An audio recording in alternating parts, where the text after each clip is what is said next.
کہ اللہ تعالیٰ سب سے زیادہ تکلیف دنیا میں ان کو دیتا ہے جو اللہ تعالیٰ کو سب سے بڑھ کر محبوب ہوتے ہیں، یعنی انبیاء کرام۔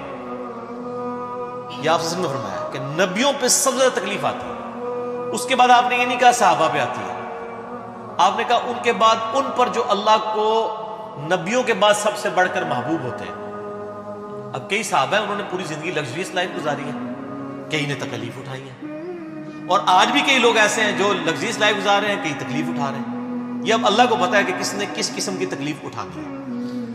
پھر وہ چاہے صحابی ہے، چاہے قیامت تک آخری کو مسلمان آنے والا ہے، وہ اللہ نے اب ڈیفائن کرنا ہے کہ کس کو کتنے لیول کے اس کے ایمان کے اعتبار سے آزمایا جائے گا۔ سورہ العنکبوت کا آغاز ہی سے ہوتا ہے کہ لوگ اس بات پہ چھوڑ دیے جائیں گے کہ وہ کہیں کہ ہم ایمان لے کے ان کی آزمائش نہیں ہوگی، تم سے پہلے لوگوں کو بھی ہم نے آزمایا اور تمہیں بھی ضرور آزمائیں گے۔ پھر سورہ بقرہ میں بھی ہے وَلَنَبْلُوَنَّكُمْ بِشَيْءٍ مِّنَ الْخَوْفِ وَالْجُوعِ وَنَقْصٍ مِّنَ الْأَمْوَالِ وَالْأَنفُسِ وَالثَّمَرَاتِ، ضرور آزمائیں گے، خوف سے، بھوک سے، جان اور مال میں نقصان سے، پھر دیکھیں گے کون صبر کرنے والا ہے۔ ان اللہ مع الصابرین، تو آزمائش تو آنی ہے۔ تو ترمذی ابن ماجہ کی حدیث ہے، اس کے بعد ان پہ آتے ہیں یہ آزمائش جو ان کے بعد اللہ کو سب سے بڑھ کر محبوب ہوتے ہیں، اور بندہ زمین پر اس طریقے سے آزمائش جھیلتا رہتا ہے حتیٰ کہ اللہ تعالیٰ اسے پاک و صاف کر کے اپنے پاس بلا لیتا ہے۔ آزمائش انسان کے گناہوں کے جھڑنے کا بھی سبب بن جاتا ہے، اور جن کے گناہ نہیں ہوتے ان کے لیے فضیلت کا سبب بن جاتا ہے۔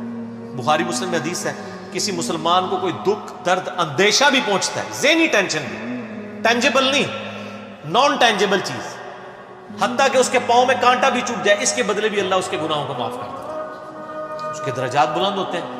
تو تکلیفیں تو آتی ہیں، اور نبیوں پہ بھی آئیں، ان کے ماننے والوں پہ بھی آئیں، تکلیف کے بغیر تو اللہ نے چھوڑنا نہیں ہے۔ البتہ ہر بندے کا ٹیسٹ ڈیفرنٹ ہے، کسی کو اللہ تعالیٰ بے اولاد رکھ کے آزمائے گا، کسی کی جوان اولاد چھین کے آزمائے گا، کسی کی جوان اولاد کو نافرمان بنا کے آزمائے گا، کسی سے اس کی بینائی لے کے اس کو آزمائے گا، کسی کو کے گردے فیل کر کے اس کو آزما لے گا۔ ہر بندے پہ آزمائش ڈیفرنٹ ہے، اور یہ یاد رکھیں یہ جتنی آزمائشیں ہیں نا، یہ اللہ تعالیٰ نے پہلے لوح محفوظ پہ لکھی ہوئی ہیں۔ قرآن پاک میں ایک آیت ایسی ہے جو اس ٹروتھ کو ریویل کرتی ہے، اس کے بغیر تو آپ کڑ کڑ کے مر جائیں گے کہ میرے پہ یہ تکلیفیں کیوں آئیں۔ جب آپ کو یہ آیت پتہ چلے گی نا، پھر آپ کہیں گے یا اللہ جس حال میں تو رکھے، تو نے آزمانا تو ہے۔ اور یہ جو طارق جمیل صاحب اور یہ باقی جو وائزین کر رہے ہیں نا کہ آپ اللہ کے راستے پہ آ جائیں، تو انشاءاللہ تعالیٰ ساری پریشانیاں دور ہو جائیں گی۔ ان کو تھوڑا اپنے آپ کو ریوائز کرنا چاہیے۔ اس طریقے سے پریشانیاں دور نہیں ہوں گی، پریشانیاں جھیلنی آسان ہوگی۔ اگر اللہ کے راستے پہ آنے سے پریشانیاں دور ہونی ہوتی تو نبی الاسلام کی دور ہوتی نا۔ بخاری مسلم میں حدیث ہے، وفات تک اما عائشہ کہتی ہیں کہ 3 مہینے ہمارے گھر میں چولہا نہیں جلتا تھا، 2 کالی چیزوں پہ، کھجور اور پانی پہ گزارا ہوتا تھا، اور وہ بھی تھوک کے حساب سے نہیں، 1 کھجور اور پانی کا پیالہ صبح، میٹھا پانی 8-10 کلومیٹر سے بھر کے لانا پڑتا تھا، اور 1 شام کو، یہ ٹوٹل خوراک تھی، ٹھیک ہے۔ اور بعد میں صحابہ کرام کو بھی دیکھ لیں، رومن اور پرشین امپائر بھی فتح ہو گئی ہیں تو انہوں نے اپنی زہد کی زندگی گزاری ہے۔ تو یہ کہانیاں نہ کرایا کریں لوگوں کو، لوگ پھر مایوس ہوتے ہیں، لوگ کہتے ہیں ہم دین کے راستے پہ آئے، تکلیفیں اور بڑھ گئی ہیں۔ یہ پھر وہ لوگ اس طرح نہیں ہوتا۔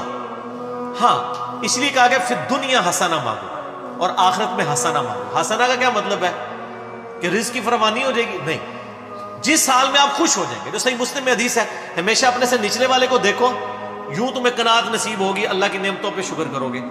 دنیا میں کوئی شخص کہہ سکتا ہے کہ میرے سے نیچے تو ہی کوئی نہیں ہے؟ سر ہر مسلمان اربوں لوگوں سے اوپر ہے۔ دنیا میں اس وقت بھی 4 ارب لوگ ہیں جن کے دل میں کلمہ نہیں ہے، تو مسلمان اس سے اوپر تو ہے نا۔ پھر اور نعمتیں گننے شروع کریں۔ سر پی سی ہوٹل کا مالک جو ہے وہ مرچ نہیں کھا سکتا، اور میں چنا چاٹ بھی کھا لیتا ہوں، تو میں اس سے بہتر ہوں۔ ایک فیکٹر میں نے کنسیڈر کیا ہے نا۔ اس کے بعد دولت ہے تو کیا کرے گا؟ ڈالر کھائے گا۔ تو ہر بندے کو اللہ نے آزمائش میں ڈالا ہے۔ تو یہ آیت ہے سورۃ الحدید کی آیت نمبر 22 اور 23۔ اعوذ باللہ من الشیطان الرجیم۔ ما اصاب من مصیبت فی الارض، کوئی بھی مصیبت جو زمین میں آتی ہے، ولا فی انفسکم، یا وہ تمہاری جان میں آتی ہے، الا فی کتاب من قبل ان نبرأها، وہ ہم نے لوح محفوظ پہ پہلے ہی لکھ لیا ہے کہ اس کو بھیجیں ہم۔ زمین پہ ارتھ کوئک آتے ہیں، یعنی زلزلے آتے ہیں، سیلاب آتے ہیں، قحط سالی آتی ہے، وبائی مرض پھیلتا ہے، یا تمہاری جان میں کسی کے گردے فیل ہوتے ہیں، کسی کو ہیپاٹائٹس ہو جاتا ہے، کسی کو کینسر ہو جاتا ہے، اللہ تعالیٰ ماتا ہے یہ ساری تکلیفیں میں نے پہلے ہی لکھی ہیں لوح محفوظ پہ کہ اربوں انسانوں میں سے کس بندے کو کون سی تکلیف دینی ہے. اللہ اکبر. ذالک ان ذالک علی اللہ یسیر، اور بے شک یہ اللہ کے لیے بڑا آسان ہے. تمہارے لیے مشکل ہے کہ اتنا ڈیٹا کیسے مینج کیا ہوا ہے، اللہ کے لیے آسان ہے. کس لیے؟ لکی لا تأسوا علی ما فاتکم، یہ اس لیے میں نے کیا تاکہ تم کف افسوس نہ ملو جو تم سے چھن جائے. کیا کہو؟ انا للہ و انا الیہ راجعون، ہم بھی اللہ کی طرف سے ہم نے لے کے بس چلے جانا ہے. مسلم شریف میں حدیث ہے نا، جو تکلیف کے وقت یہ دعا پڑھ لے، انا للہ و انا الیہ راجعون اللہم اجرنی فی مصیبتی واخلف لی خیرا منہا، تو اللہ تعالیٰ اس کو بہتر نعم البدل ادا کر دیتا ہے.